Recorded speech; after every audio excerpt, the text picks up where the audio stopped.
Good afternoon, good evening everyone. कैसे हैं आप सभी? आशा करते हैं आप सभी बढ़िया होंगे। IBPS AFO 2025 mains exam agriculture practice test 1 अब की बार AFO पार। क्या बच्चों? अब की बार AFO पार। AFO के लिए एक स्पेशल क्लास इंग्लिश या अंग्रेजी माध्यम में, ठीक, डेली आपका शाम को 6 बजे चलेगी ये क्लास और आपको शाम को 6 बजे आ जाना है, लाइव क्लास ज्वाइन कर लेनी है IBPS AFO के लिए, ठीक है। और साथ ही साथ आप लोगों के लिए लाइव प्लस क्लास नोट्स या लाइव क्लासेस जो है और रिकॉर्डेड क्लासेस चल रही हैं हमारे वेब से, जो है एग्रीकल्चर फील्ड ऑफिसर जो है कंप्लीट मेंस प्रिपरेशन मात्र 999 रुपए में, ठीक है, 999 रुपए में, ठीक।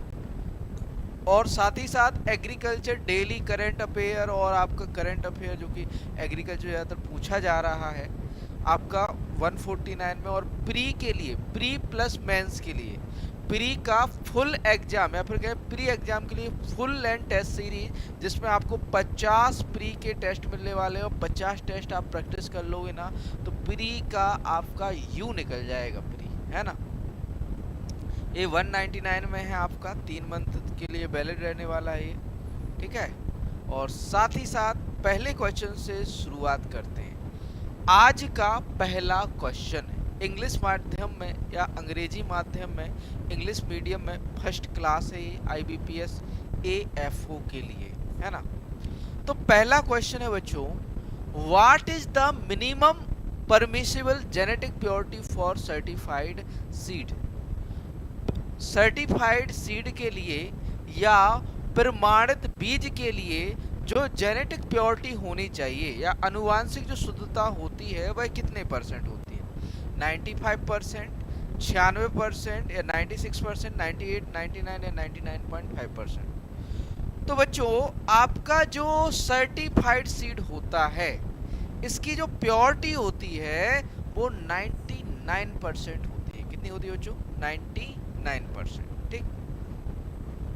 अब बात करें कि जेनेटिक प्योरिटी, भैया अनुवांशिक शुद्धता कि मान के चलो कि एक से जीन के कितने बीज, 100 बीज लिए तो उसमें कितने बीज आपके अनुवांशिक रूप से शुद्ध है, ठीक है।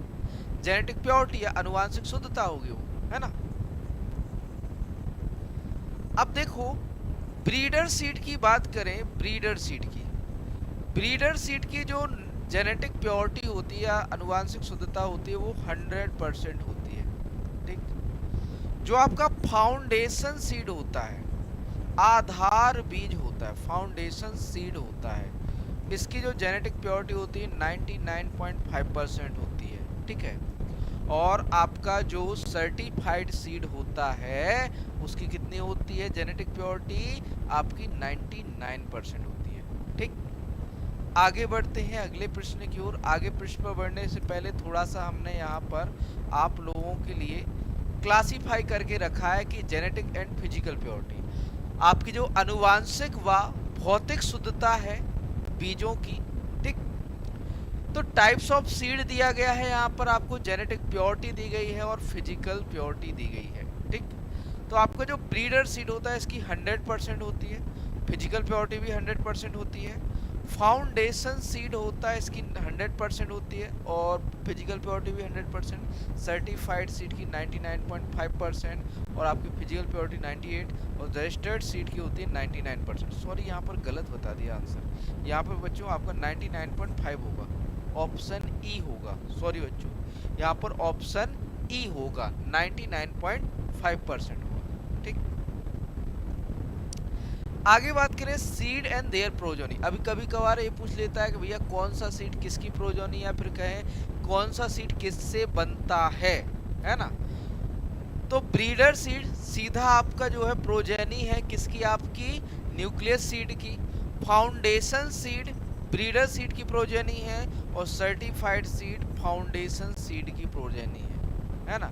मतलब आपका जो सर्टिफाइड सीड है, जो प्रमाणित बीज है, वह किससे बनता है? आधार बीज से बनता है, फाउंडेशन सीड से बनता है, ठीक।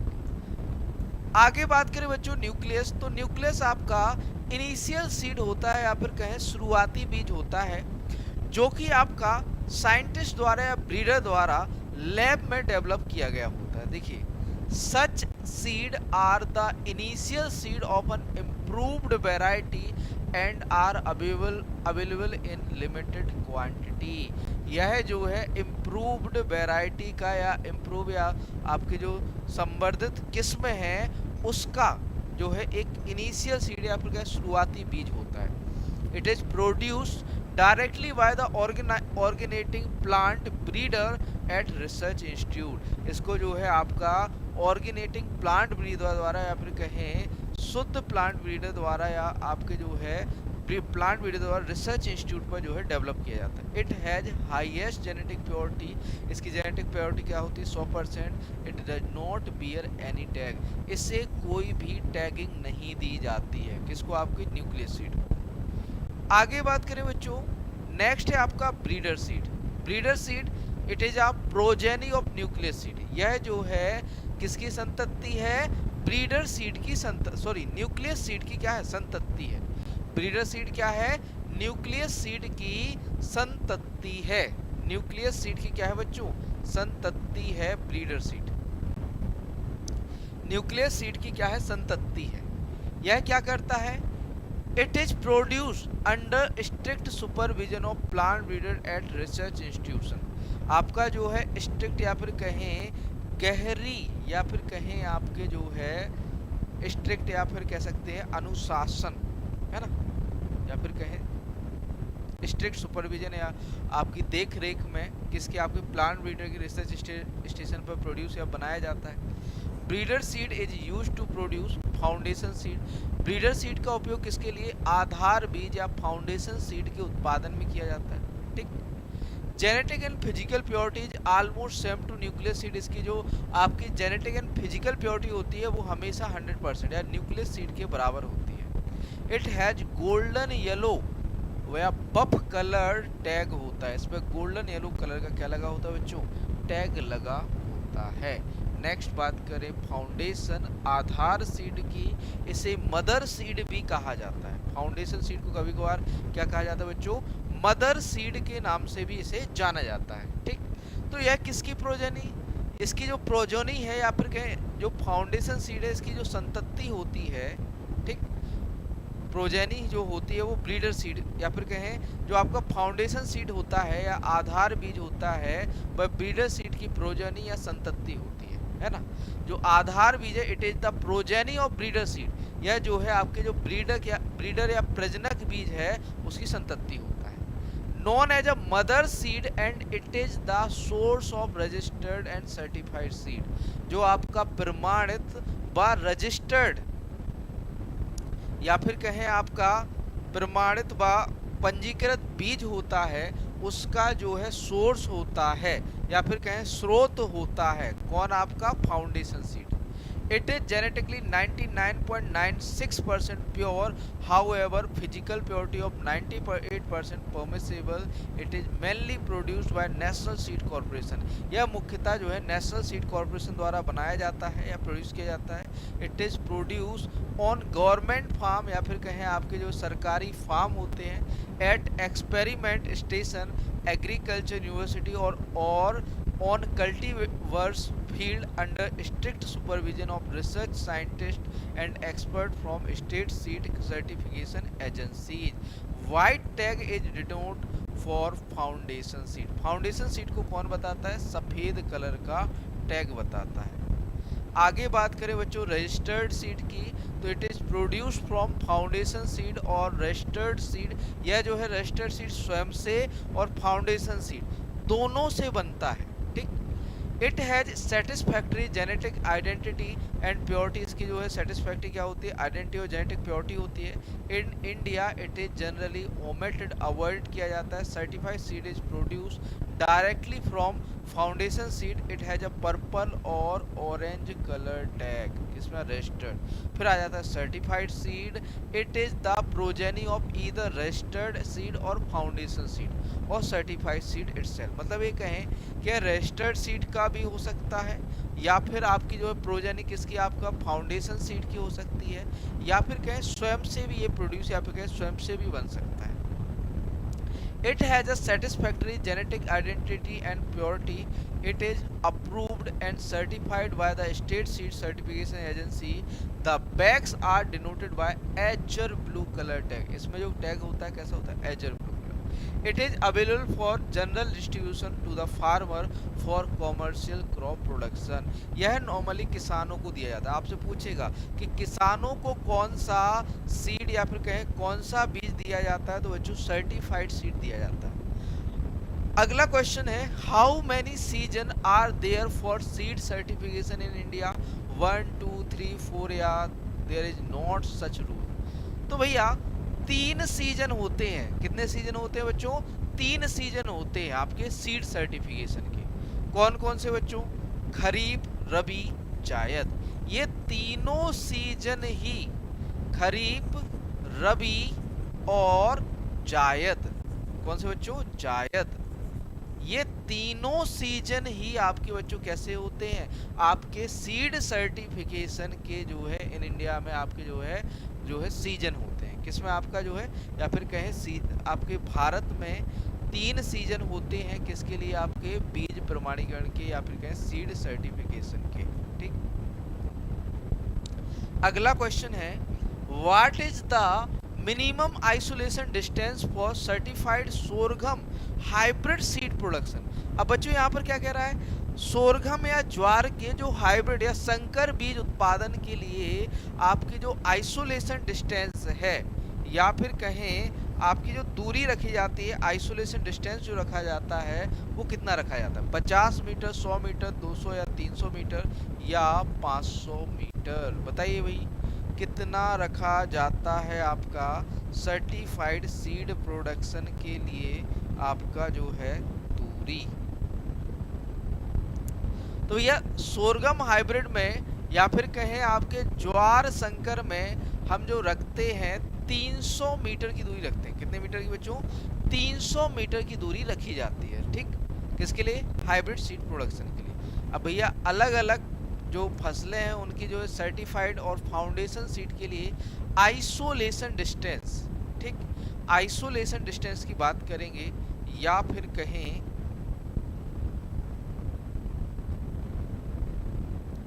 आइसोलेशन डिस्टेंस, अलगाव दूरी, अलगाव दूरी की बात करें तो नॉर्मली यदि आप पैडी, व्हीट और रागी आप की बात करें तो पैडी और व्हीट और रागी के जो सर्टिफाइड और फाउंडेशन के लिए, फाउंडेशन सीड प्रोडक्शन के लिए 3 मीटर और सर्टिफाइड के लिए 3 मीटर रखते हैं. ठीक. सोयाबीन की बात करें तो 3 मीटर आपका foundation, 3 metre certified. Green gram, black gram, Bengal gram, cowpea और लवलव के लिए 10 मीटर फाउंडेशन सीड के लिए, 5 मीटर सर्टिफाइड सीड के लिए दूरी रखी जाती है. ग्राउंडनट की बात करें तो 3 मीटर फाउंडेशन के लिए, 3 मीटर सर्टिफाइड सीड के लिए. टोमेटो की बात करें तो 50 मीटर आपका फाउंडेशन सीड के लिए और 25 मीटर सर्टिफाइड सीड के लिए. क्लस्टर बीन, पी और फ्रेंच बीन की बात करें तो 10 मीटर आइसोलेशन रखेंगे फाउंडेशन में और 5 मीटर रखेंगे आइसोलेशन डिस्टेंस आपका सर्टिफाइड सीड के उत्पादन में. लेटेक्स की बात करें तो 50 मीटर फाउंडेशन के लिए, 25 मीटर सर्टिफाइड के लिए. पोटैटो की बात करें तो 5 मीटर फाउंडेशन के लिए और 5 मीटर सर्टिफाइड सीड के लिए क्या रखते हैं हम? आइसोलेशन डिस्टेंस या अलगाव दूरी रखते हैं. आगे बात करें अन्य फसलों में, जैसे सोरगम की, ज्वार की बात करें तो सोरगम में 200 मीटर तो फाउंडेशन के लिए और 100 मीटर सर्टिफाइड के लिए. सोरगम हाइब्रिड की बात करें तो 300 मीटर आपका जो है फाउंडेशन के लिए और 200 मीटर सर्टिफाइड के लिए. 300 मीटर फाउंडेशन सीड के लिए और 200 मीटर सर्टिफाइड सीड के लिए हम रखते हैं. सॉरी बच्चों, यहाँ पर थोड़ी सी मिस्टेक हो गई है ना, हल्की सी गलती ये हो गई कि भैया यहाँ पर 300 नहीं 200 होगा आंसर, है ना. 300 नहीं 200 मीटर हो जाएगा सोरगम हाइब्रिड, क्योंकि यहाँ पर हमसे सर्टिफाइड सीड का पूछा गया है। 200 मीटर होगा बच्चों, 200 मीटर, 300 नहीं होगा, 200 मीटर होगा, है ना। आगे बात करें रेड ग्राम की तो 200 मीटर फाउंडेशन के लिए, 100 मीटर सर्टिफाइड। सिसम की बात करें तो 100 मीटर फाउंडेशन के लिए, 50 मीटर सर्टिफाइड सीट के लिए। बैंगन या ब्रिंजल की बात करें तो 200 मीटर फाउंडेशन के लिए, 100 मीटर सर्टिफाइड सीट के लिए। चिली या ओकरा की बात करें 400 मीटर फाउंडेशन सीट के लिए रखते हैं और 200 मीटर सर्टिफाइड सीट प्रोडक्शन के लिए रखते हैं। आइसोलेशन या अलगाव दूरी, ठीक। आगे बात करें मेज वेराइटीज की बात करें तो 400 मीटर फाउंडेशन के लिए, 200 सर्टिफाइड। इनब्रीड लाइन की बात करें तो 400 फाउंडेशन, 200 सर्टिफाइड। मेज सिंगल क्रॉस हाइब्रिड की बात करें तो 400 आपका जो है ये कहें कि फाउंडेशन के लिए, 200 सर्टिफाइड। मेज डुअल क्रॉस हाइब्रिड है तो 400 फाउंडेशन, 200 सर्टिफाइड। और बाजरा की बात करें तो 400 फाउंडेशन, 200 सर्टिफाइड। और बाजरा हाइब्रिड की बात करें तो 1000 मीटर जो है आइसोलेशन डिस्टेंस रखते हैं फाउंडेशन सीट का, और 200 मीटर रखते हैं आपका सर्टिफाइड सीट का। ये तो होगी नॉर्मल आइसोलेशन डिस्टेंस। आगे बात करें क्वेश्चन नंबर 4 की, plant which flower only once in their life age. वह पौधे वो जो अपने जीवन चक्र में केवल एक बार फूल देते हैं, कौन से कहलाते हैं। Plant which flower only once in their life, बताओ जल्दी से। पॉलीकार्पिक, मोनोकार्पिक, क्लिस्टोकार्पिक या पेरिकार्पिक या नन ऑफ देम। तो बच्चों वह पौधे जो अपने जीवन काल में या जीवन चक्र में केवल एक बार ही फ्लावर देते हैं, वो कैसे कहलाते हैं, मोनोकार्पिक कहलाते हैं। कैसे कहलाते हैं बच्चों, मोनोकार्पिक। अब भैया मोनोकार्पिक में कौन कौन से एग्जाम्पल आ जाएंगे, तो इसमें आपका देखो बनाना, ठीक है, बनाना हो गया, अगेव हो गया, बम्बू हो गया,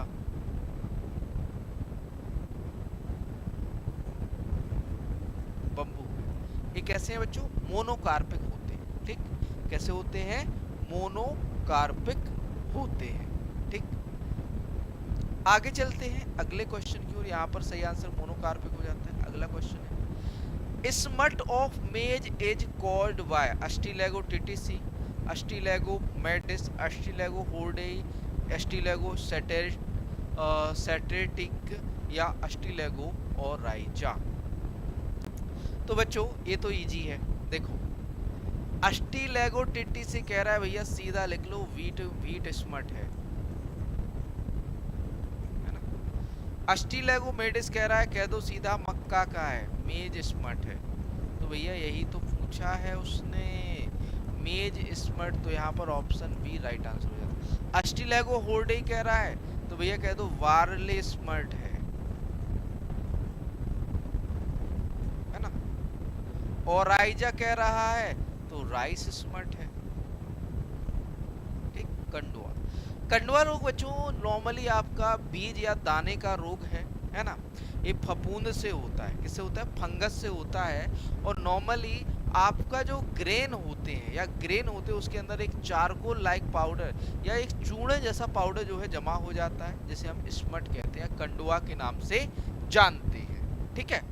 तो बच्चों स्मट की बात करें तो मेज स्मट में इस तरह से भूरा भूरा पदार्थ जो है दानों के अंदर भर जाता है, जिसे खोलने पर ऐसे भूरा पदार्थ देखने को मिलता है मेज स्मट में। तो देखिए corn smut plant disease called by the fungus Ustilago maydis which attack corn, maize and teosinte plant. Symptom की बात करें तो सिम्टम या लक्षण की बात करें तो symptoms are usually noticed on the cob and tassels. यह नॉर्मली इसके लक्षण जो है आपके भुट्टे पर और टेसल्स या फिर कहें नर भाग पर देखने को मिलता है। Large smut sori replace the tassel and the ear. जो ईयर होते हैं या बाल होते हैं या फिर क्या टेसल होते हैं, जो सोरी बनते हैं वो किसको क्या करते हैं, रिप्लेस कर देते हैं। Sometimes the tassel is partially or wholly converted into smut sorus. The smutted plant are stunted, produce little yield and remain greener than that of the rest of the plant, मतलब ये कहें जो smut से प्रभावित पौधा होगा वो कम उपज देगा, साथ ही साथ वो हरा बना रहेगा। पौधा क्या बना रहेगा? हरा बना रहेगा। अगला क्वेश्चन है, number of nuclei present in a fully developed pollen grain after division of generation cells 1 2 3 या 4।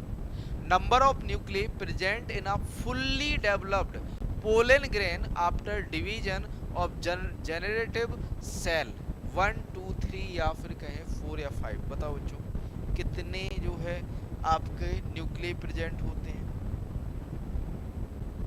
कितने न्यूक्लियाई प्रेजेंट होते हैं?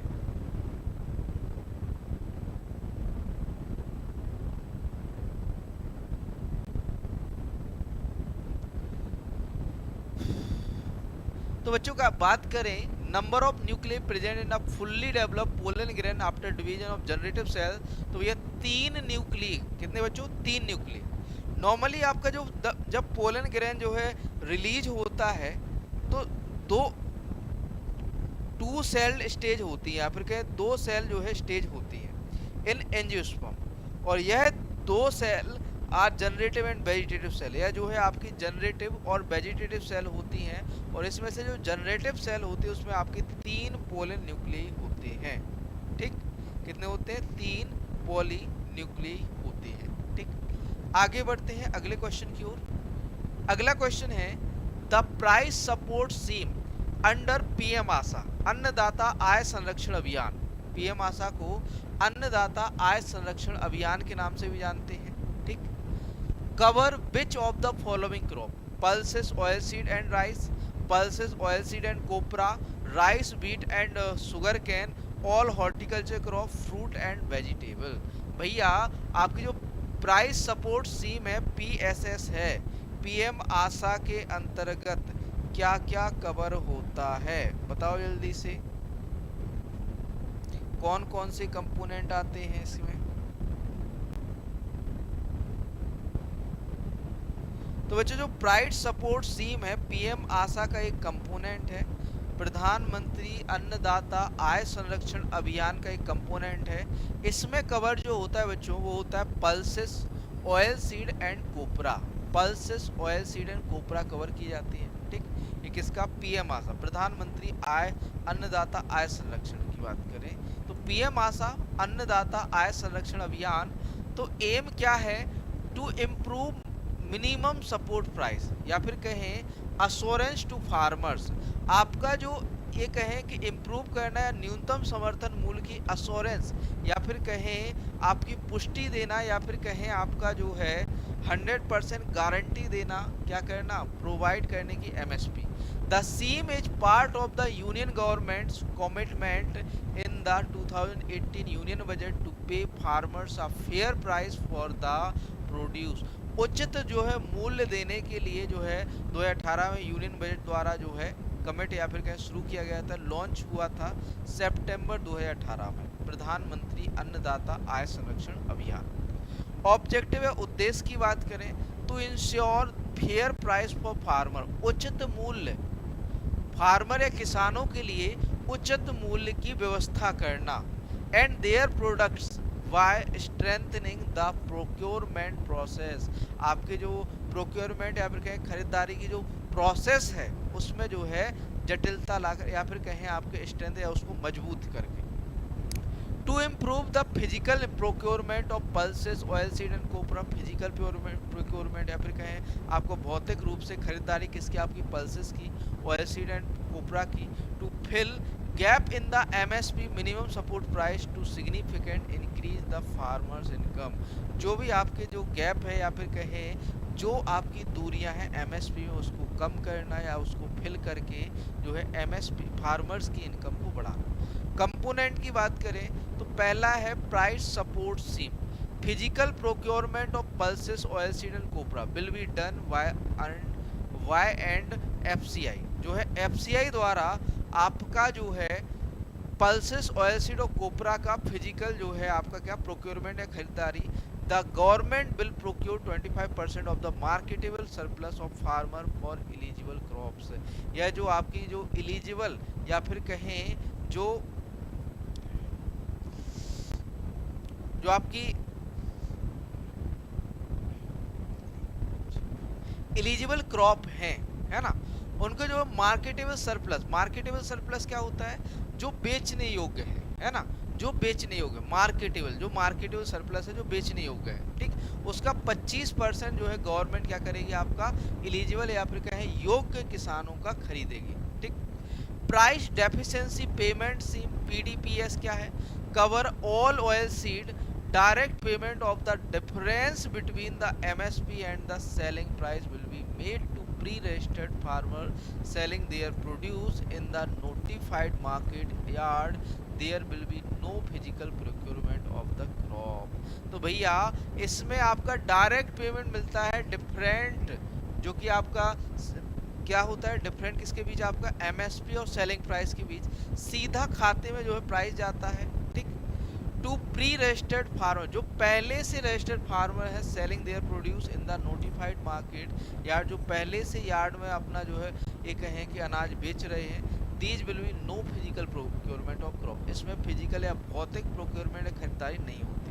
फिर आपका the pilot of the private procurement and stockist scheme triple PS according to the national statistical office NSO NSS 17th round report January 2019 December 2019, the average monthly income per agriculture household increased 10,218 in 2018 from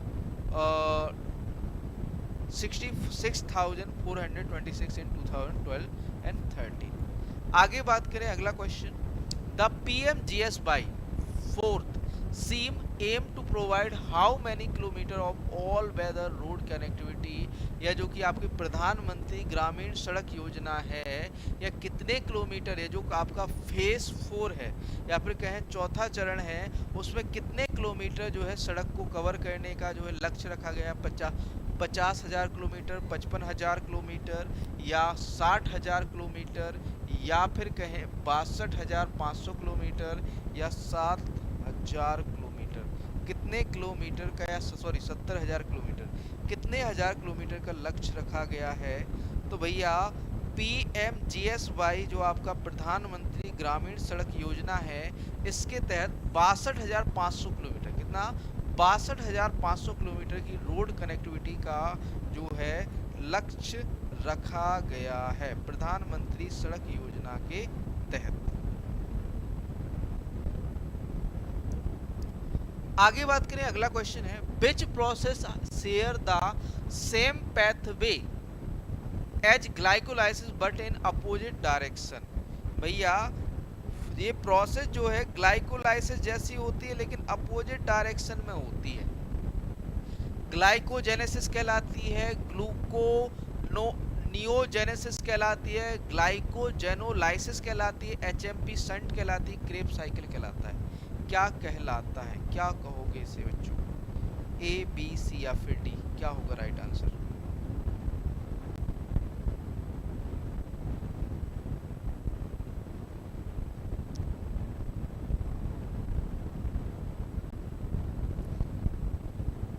तो बच्चों इसके answer की बात करें तो which process share the same pathway as a glycolysis, glycolysis जैसा इसमें क्या होता है, पैथवे होता है, ठीक है, बट इन अपोजिट डायरेक्शन। तो भैया इसे ग्लूकोनियोजेनेसिस कहते हैं। क्या कहते हैं बच्चों, ग्लूकोनियोजेनेसिस। यह प्रोसेस है सिमिलर होती है, समान होती है किसके, ग्लाइकोलाइसिस की, लेकिन यह जो है अपोजिट डायरेक्शन में चलती है, ठीक, यह जो है लेकिन अपोजिट डायरेक्शन में होती है। Glycolysis break down glucose to produce energy. जो ग्लाइकोलाइसिस है यह क्या करता है, एनर्जी प्रोड्यूस करने के लिए ग्लूकोज को ब्रेक करता है या तोड़ने का काम करता है। कौन, आपका जो है ग्लाइकोलाइसिस, ठीक। जबकि gluconeogenesis synthesize glucose from non carbohydrate precursor. Normally आपके जो नॉन कार्बोहाइड्रेट प्रीकर्सर है उनसे सिंथेसाइज करने का काम करता है किसको, ग्लूकोज को। कौन, आपका ग्लूकोनियोजेनेसिस। जैसे आपका लैक्टेट है, लैक्टेट से आपका ग्लूकोज को सिंथेसाइज करेगा कौन, ग्लूकोनियोजेनेसिस, ठीक। आगे बात करें ग्लाइकोजेनेसिस, तो glycogenesis is the process of synthesising glycogen from glucose, glucose से ग्लाइकोजन बनाने की प्रक्रिया है सिंथेसाइज, या आपके जो है संबंधित करने की जो तरीका है ग्लाइकोजेनेसिस कहलाता है। Primarily in the liver and muscle cell for energy storage. Gluconeogenesis की बात करें तो gluconeogenesis is a metabolic pathway that synthesize glucose from non-carbohydrate precursors like lactate, amino acid and glycerol and glycogen। Glycogenolysis की बात करें तो glycogenolysis is the metabolic process where stored glycogen is broken down into glucose primarily in the liver and muscle to provide readily available energy। फिर आपका the hexose monophosphate HMP shunt की बात करें तो also known as the pentose phosphate pathway is an alternative metabolic pathway to glycolysis, एक alternative pathway है किसका, glycolysis का। क्रेब्स साइकिल की बात करें तो यह जो है श्वसन या फिर कहें आपका ग्लूकोज को कार्बोहाइड्रेट ग्लूकोज को एनर्जी या फिर कहें आपका कार्बोहाइड्रेट में तोड़ने का एक चक्र होता है। देखिए also known as the citric acid cycle or TCA cycle is a series of chemical reaction that extract energy from molecules like glucose, fat and protein। आपका it is central part of cellular respiration taking place in the mitochondria of cell। यह mitochondria में होता है और respiration या फिर कहें कोशिकीय श्वसन के लिए जिम्मेदार होता है। अगला क्वेश्चन है gram pod borer belong to which family. Gram pod borer का आपने नाम सुना होगा, ज़्यादातर जो है नुकसान पहुंचाता है या फिर कहें ज़्यादातर फसलें इसकी होस्ट होती हैं। जैसे आपका बात करें तो आपका ग्राम चना हो गया, मटर हो गए, है ना। तो ग्राम पॉड बोरर नॉर्मली आपका नॉक्टुइडेई परिवार से, किस परिवार से है, नॉक्टुइडेई फैमिली से बिलोंग करता है। हेलिकोवर्पा अर्मीजेरा इसका जो है फुल फॉर्म या फिर कहें साइंटिफिक नेम होता है। तो देखो बच्चों इसे जाने तो ग्राम पॉड बोरर इस तरह से आपको देखने को मिलती है, इसे हम इल्ली या कैटरपिलर के नाम से जानते हैं, है ना। तो ग्राम पॉड बोरर हेलिकोवर्पा अर्मीजेरा नॉक्टुइडेई परिवार है, लेपिडोप्टेरा घर से आता है, ऑर्डर से आता है। डिस्ट्रीब्यूशन की बात करें तो यह सभी वर्ल्ड वाइड देखने को मिलता है। होस्ट रेंज की बात करें तो यह कपास, कॉटन, सोरगम, लवलव, pea, chillies, groundnut, tobacco, okra, maize, tomato, soybean, safflower, gram etcetera को नुकसान पहुंचाता है। डैमेज सिम्टम की बात करें तो it is a polyphagous species and is an important paste on pulses. यह पॉलीफेगस है। पॉलीफेगस का मतलब होता है जिसके होस्ट प्लांट दो या दो से अधिक पौधे हो। अब देखो भैया इसके तो होस्ट रेंज कितनी है, कपास में भी है, टोबैको में भी जाता है ना। Caterpillar first feed on foliage later bore into pod and feed on the seed. जो कैटरपिलर होता है यह फॉलिएज या फिर कहें पत्तियों को खाता है और बाद में जो इसकी सूडी होती है या फिर कहें आपका जो बोरर होते हैं वो बोर करते हैं या फिर कहें अंदर जो बीज होता है उसको खाते हैं। अगला क्वेश्चन है unalbuminous seed showing hypogeal germination as castor, bean, pigeon pea या मेज या ब्लैक ग्राम। तो भैया एल्ब्यूमिनस सीड की बात कर रहा है, क्या दर्शाता है, हाइपोजियल। तो एल्ब्यूमिनस बीज तो भैया कौन सा होता है, आपके जो मोनोकॉट होते हैं, मोनोकॉट में आपका एल्ब्यूमिनस सीड पाया जाता है। तो भैया कौन होगा, यहाँ पर राइट आंसर होगा मक्का। क्या हो जाएगा, मेज हो जाएगा राइट आंसर। अगला question botanical name of lemon grass. Lemon grass का बॉटेनिकल या साइंटिफिक नेम क्या है, साइमोपोंगोन फ्लेक्सियोसुस, पेलागोनियम, ग्रेवियोलेंस, प्लांटेगो ओवाटा या सिट्रस सेनेंसिस या पेलार्गोनियम ग्रेवियोलेंस। बताइए क्या होगा साइंटिफिक नेम किसका, आपका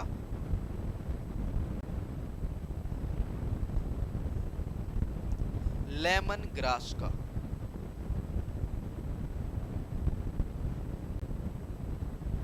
बताओ जल्दी से क्या होगा, ए बी सी या फिर डी, क्या होगा राइट आंसर। तो बच्चों यहाँ राइट आंसर की बात करें तो साइमोपोगोन फ्लेक्सियोसुस, जो है लेमन ग्रास का जो है साइंटिफिक नेम होता है। यह एक तरह की क्या है, मेडिसिनल प्लांट होता है। आगे बात करें, palmarosa comes under which family, which of the following family, या which under the family, Poaceae, Euphorbiaceae, Convolvulaceae, Plantaginaceae या मालवेसी। पाल्म रोजा किस परिवार में आता है? पाल्म रोजा किस परिवार के अंडर में आता है? तो भैया ये पोएसी परिवार से बिलोंग करता है। किससे बच्चों? पोएसी परिवार से बिलोंग करता है। आगे बात करें, अगला क्वेश्चन है, according to the latest final estimate of food grain production 2024-25 which state is the largest producer of sugarcane in India? Uttar Pradesh, Maharashtra, Karnataka, Bihar या मध्य प्रदेश। भैया शुगर केन का या फिर कहें गन्ने का हाईएस्ट प्रोडक्शन किस राज्य में होता है 2024-25 के जो फाइनल एस्टिमेट है इसके अकॉर्डिंग? तो भैया कहाँ पर? यूपी, है ना। उत्पादन में सबसे ज्यादा कौन है भैया? उत्तर प्रदेश। किस, इसके बाद कौन आता है? महाराष्ट्र आता है। सबसे ज्यादा उत्पादन यूपी में है, फिर आपका महाराष्ट्र। ठीक, तो ये हो गए आपके आज के प्रैक्टिस टेस्ट के 15 क्वेश्चन। ठीक है, और बाकी एग्रीकल्चर फील्ड ऑफिसर के लिए लाइव क्लासेस बाईलैंग्वेल हिंदी और इंग्लिश में, दोनों में, और साथ में साथ करंट अफेयर आप लोगों के लिए हमारी जो वेबसाइट है visionagriacademy.in उस पर अवेलेबल है। साथ ही साथ प्री और मेंस की टेस्ट सीरीज भी हमारे जो विजन एग्री अकेडमी है उस पर मिल जाएगा, जिसका लिंक आपको नीचे डिस्क्रिप्शन में मिल जाएगा। मिलते हैं नेक्स्ट सेशन में आपको कल। थैंक यू दोस्तों।